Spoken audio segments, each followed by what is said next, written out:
Video, pinakamalakas daw na ebidensya laban kay BP Sara. Balita sa Kongreso ni Milky Rigunan. Milky!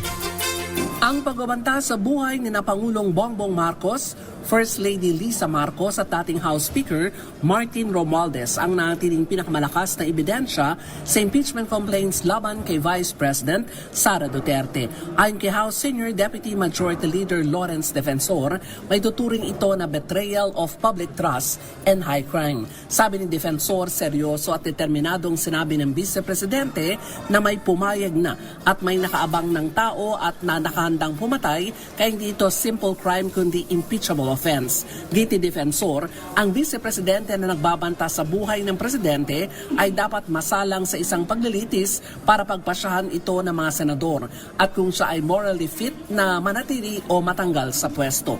Dagdag pa ni Defensor, lalong lumakas ang mga ebidensya sa bank accounts at SALN ng Vice Presidente dahil hindi ito sinagot ang mga alegasyon laban sa kanya sa may dinaos na impeachment proceedings sa Kamara.